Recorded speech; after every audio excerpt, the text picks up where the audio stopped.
Okay, so we're going to start 2.5 Newton's second and third laws.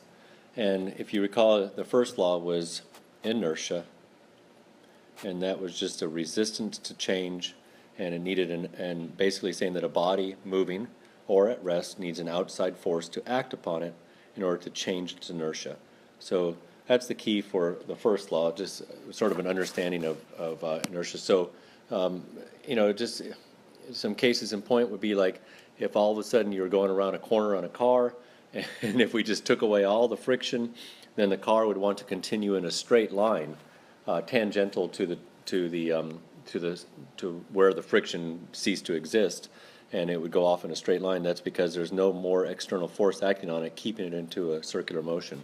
So now we're going to get into Newton's second law, and the key on Newton's second law is just that the summation of forces, I think I used that summation just yesterday, is equal to an object's mass times its acceleration. And we have two vector quantities here, force and acceleration. Recall that force is measured in newtons, mass in kilograms, and acceleration in meters per second squared.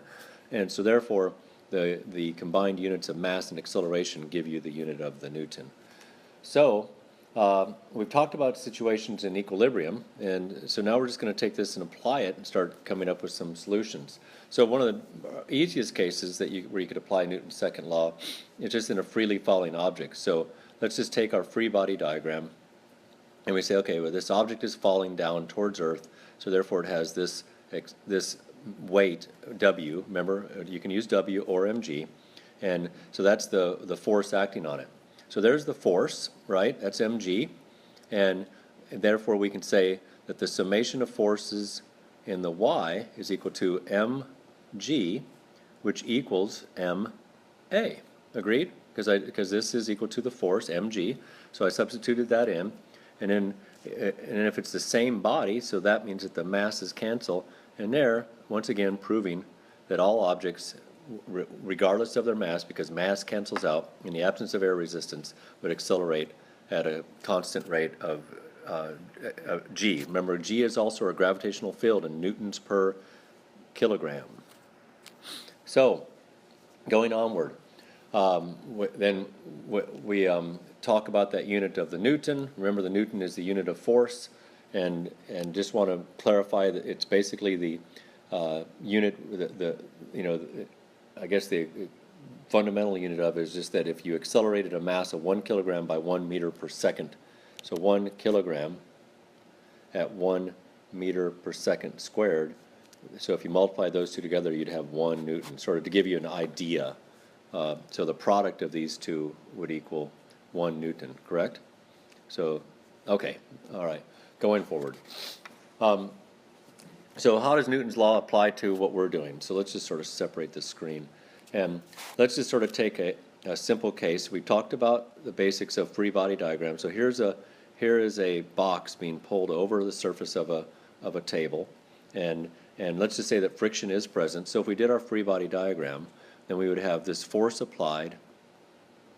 We'd have the force normal.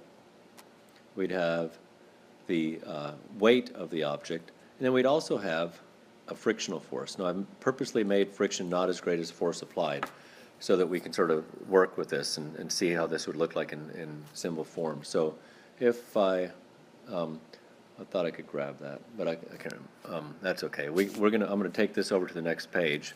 So if we were to write a summation of forces, remember we're summing all the forces, that's what summation means, along the x, then we would see that we would have FA minus FF equal MA, right? Because it could be accelerated. We don't know, but it could be. We could maybe find out later that A is 0, so therefore the right side of the equation would go to 0. How about the y components of the y forces, my fault. So we would have force normal, that being up, so I'm going to make it positive, minus mg. I've already pulled the negative of g out, and that's why, so in other words, that's why it's minus mg. So I've already pulled it out, so it would be, you always add forces. So, and then the same is true with the friction. So if I'm choosing FA to be positive, then I have to choose FF to be negative. So that's where the negatives come in here. Does that make sense? Hope it does. If not, ask me in class. and that equals ma. Now, let's go back and look at that original picture. So, is it accelerating this way or this way? And I don't think so, right? It's not going to come up off the table. But is it accelerating along this axis here? And we could all make a case that yes, it is.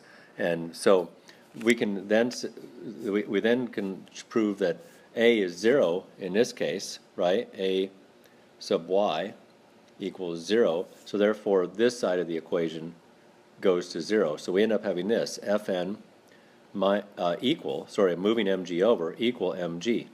So therefore, this sort of follows Newton's third law, in that when one force acts on a table, in this case the weight of the box acts on the table pulling it down, then the table must push back up equally and opposite.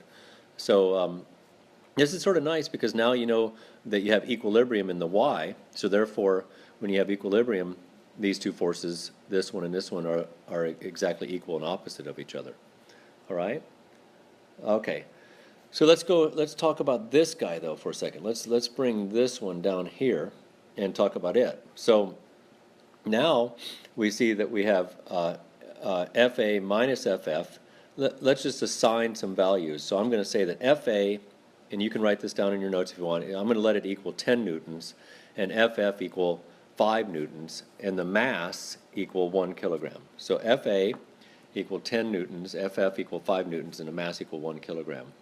So if plugging this in, let's solve for A. So in this equation up here that I'm going to bring down, FA minus FF equal MA.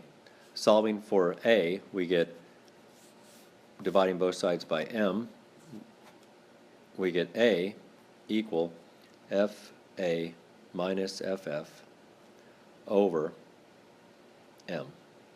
So now if you just plug in, I'll see if I can squeeze it in here. We get 10 newtons, that's a force, minus 5 newtons, which is a force, over 1 kilogram. And then if we take that and jump it over to the next panel, so we end up having A equaling 10 newtons minus 5 newtons over 1 kilogram. Let's just take a look here real quick. A newton, if you recall back from the very start, I said was a kilogram times a meter per second squared. So check that out. A equal, unit-wise, 10 kilogram times meter per second squared minus 5 kilogram times meter per second squared over 1 kilogram. Notice that the kilogram, because that's subtraction, so it's not going to be kilogram squared, cancels out, leaving you with the units of acceleration. So the acceleration of this object would be 10 minus 5 over 1, so 5 over 1, which would be 5 meters per second squared. Okay? So there's an application of Newton's laws. I encourage you, and I want you to do Q5, reading from your book, and that's an example problem found on page 79, and it's called an Atwood's machine, and it's pretty neat. It's just another way of looking at Newton's second law that I want you to look at, but I'm just going to give you a couple hints leading up to that one. So what if you had multiple boxes being pulled along a table? So we're just putting different scenarios here together. So let's just take a look at this. So you got box 1 and box 2, and then this is a piece of string attaching them, and then this is a piece of string where you're applying a force. So what can you tell me about this situation here? So what about this piece of string right here, the highlighted piece of string? So what can we, when we talk about this, well, first of all, let's just take a look at 1. So what would 1 look like? So let's say friction is present. We'll just say it's present, that's fine. So force normal, and then we'd have T for tension, and then M1G, and then friction. I don't know the value of friction, but it's, there we go, that's nicely labeled. How about box 2? So box 2 has force normal, M2G, that's a G, and then force applied, And then we have what, remember friction is present, so we have T. And what else do we have pulling back on that box? We would have friction, I guess, pulling back on that box too. I'll just put it down here below it in the same direction. Force of friction. Okay, so take a look at this. When you have a setup such as this, notice that these two T's are it's the same piece of string, so therefore it'll have the same tension throughout. So when you write your equations of motion, so getting back to that, so what did I do here? I wrote my equation of motion for this one. I'm gonna talk you through this one, see if you can write it as I talk. And then summation of forces along the x would be T minus FF equal M1A for the x direction. For the y direction, it would be Fn minus M1G equal 0, because we've established already that the boxes aren't accelerating in the y direction. How about for this one over here? So let's see. I got 11 minutes. Give me 4 more minutes to talk. So I'll go ahead and write them. So based upon that, we had for the box 1, we had summation of forces along the x. We had T minus force of friction equal M1A, and then summation of forces along the y, we had force normal minus M1G equals 0 we established. That's for box 1. Box 2, I think, looks something like this. Summation of forces along the x, let's see, force applied minus T minus FF equal M2A, and then summation of forces along the y, force normal minus M2G equal 0. So as you can see, this is how you apply Newton's second law, because look at this. Let's look at the highlighted part. That part, all of these, all the highlighted parts are like this. Summation of forces equal MA. So the highlighted parts, there's the highlighted part. So all the yellow is just that. I'm summing all the forces. And then you apply it to set it equal to the mass of that object times its acceleration. And there you have an easy setup of Newton's second law. So the y components are easy. You can work with those. You can figure stuff out. If you knew the mass, then you also know the normal force. And then given that I give you some numbers, so I'm not saying that you have to figure out FAT and FF or something like that, but notice something here, that if I give you some numbers, maybe I could leave you with a couple short, but what if you took this number, let's see, if you focused on that t and this t, that's the same variable, but one's positive and one's negative. So what would happen if you added those two equations together? You'd end up getting rid of t. So you'd be left with FA minus 2FF equal M1A plus M2A.